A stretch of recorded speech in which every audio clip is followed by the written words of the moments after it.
ജഗതിക്ക് സുഖമില്ല. എന്തിനായിരുന്നു നെടുമുടിയുമായി വഴക്കുണ്ടാക്കിയത്? കുത്തിത്തിരിപ്പിന്റെ കുത്തൊഴുക്കിൽ സിനിമാലോകത്ത് ഒത്തിരി നല്ല ബന്ധങ്ങൾ തകർന്നടിഞ്ഞിട്ടുണ്ട്. തമ്മിലടിപ്പിക്കുന്നത് ഹോബിയാക്കിയ എത്രയോ പേർ ഇന്നും ഈ മേഖലയിൽ ഇതിനായി പണിയെടുക്കുന്നുമുണ്ട്. അത്തരത്തിലൊരു ദുരന്തത്തിൽപ്പെട്ടത് മലയാളത്തിലെ 2 മഹാന്മാരായ നടന്മാരായിരുന്നു, ജഗതി ശ്രീകുമാറും നെടുമുടി വേണുവും. ഒത്തിരി കാലം മിണ്ടാതെ നടക്കുകയും വിഴുപ്പലക്കുകയും ചളിവാരിയെറിയുകയും ചെയ്തിരുന്നു ഇവർ. സംഭവത്തിന്റെ തുടക്കം ഇവിടെ നിന്നാണ്.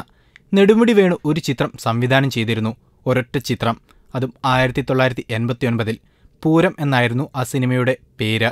പൂരത്തിൽ മധു, ഇന്നസെന്റ്, തിലകൻ, KPAC ലളിത, ജഗദീഷ്, മുരളി, സോമൻ, ശ്രീനിവാസൻ തുടങ്ങിയ ഇന്നത്തെ എല്ലാ മുൻനിര നടന്മാരും ഉണ്ടായിരുന്നു. ജഗതിക്കും ഈ ചിത്രത്തിൽ മികച്ചൊരു റോൾ നെടുമുടി വേണു കൊടുത്തിരുന്നു. കഥ കേട്ട് ഇഷ്ടപ്പെട്ട ജഗതി അഭിനയിക്കാമെന്ന് ഏറ്റിരുന്നു. എന്നാൽ ഷൂട്ട് തുടങ്ങി മുന്നോട്ടു പോകുമ്പോൾ ഒരിക്കലും ജഗതിക്ക് പൂരത്തിന്റെ ലൊക്കേഷനിൽ ജോയിൻ ചെയ്യാൻ കഴിഞ്ഞില്ല. ജഗതി എത്താത്തത് കാരണം ഷൂട്ടിംഗ് അലങ്കോലമാകുന്ന അവസ്ഥയായി. നിവർത്തിയില്ലാതെ ജഗതിയുടെ റോൾ നെടുമുടി വേണു ജഗദീഷിനെ ഏൽപ്പിച്ചു. ഇത് മറ്റാളുകളിൽ നിന്നറിഞ്ഞ ജഗതി നെടുമുടിക്കെതിരെ പ്രസ്താവനയിറക്കി. നെടുമുടി വേണു എന്നോടിത് ചെയ്യാൻ പാടില്ലായിരുന്നു എന്നും താരം പറഞ്ഞു.